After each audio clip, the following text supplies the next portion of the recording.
नमस्कार दोस्तों।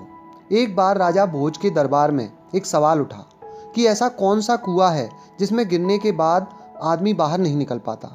इस प्रश्न का उत्तर कोई नहीं दे पाया।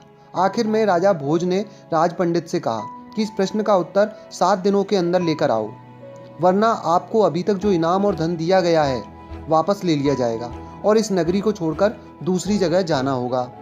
6 दिन बीत चुके थे। राज पंडित को जवाब नहीं मिला था तो निराश होकर जंगल की तरफ गया।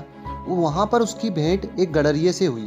गडरिये ने पूछा, आप तो राज पंडित हैं, राजा के दुलारे हो, फिर चेहरे पर इतनी उदासी क्यों?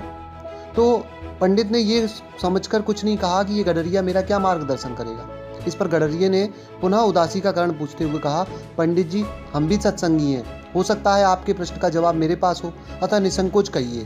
तब राज पंडित ने प्रश्न बता दिया और कहा कि अगर कल तक प्रश्न का जवाब नहीं मिला तो राजा नगर से निकाल देगा। अब गडरिया बोला, मेरे पास पारस है, उससे खूब सोना बनाओ, एक भोज क्या लाखों भोज तेरे पीछे घूमेंगे। बस पारस देने से पहले मेरी एक शर्त माननी होगी कि तुझे मेरा चेला बनना पड़ेगा। राज पंडित के अंदर पहले तो अहंकार जागा कि 2 कौड़ी के गडरिये का चेला बनूं, लेकिन स्वार्थ पूर्ति हेतु चेला बनने के लिए तैयार हो गया। गडरिया बोला, पहले भेड़ का दूध पियो फिर चेले बनो। तो राज पंडित ने कहा, यदि ब्राह्मण भेड़ का दूध पिएगा तो उसकी बुद्धि मारी जाएगी, मैं दूध नहीं पीऊँगा। तो गडरिया बोला, तो जाओ, मैं पारस नहीं दूंगा। तो राज पंडित बोला, ठीक है, दूध पीने को मैं तैयार हूँ, आगे क्या करना है? गडरिया बोला, अब तो पहले मैं दूध को जूठा करूँगा, फिर तुम्हें पीना पड़ेगा। तो राज पंडित ने कहा, तू तो हद करता है, ब्राह्मण को झूठा दूध पिलाएगा? तो जाओ, गडरिया बोला। राज पंडित बोला, मैं तैयार हूँ झूठा दूध पीने को।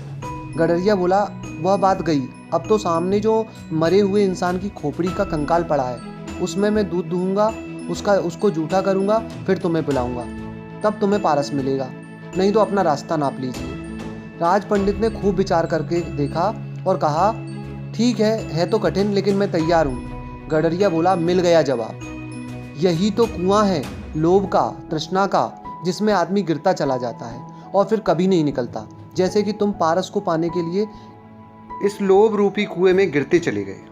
दोस्तों, कहानी पसंद आई हो तो लाइक शेयर करें। धन्यवाद दोस्तों।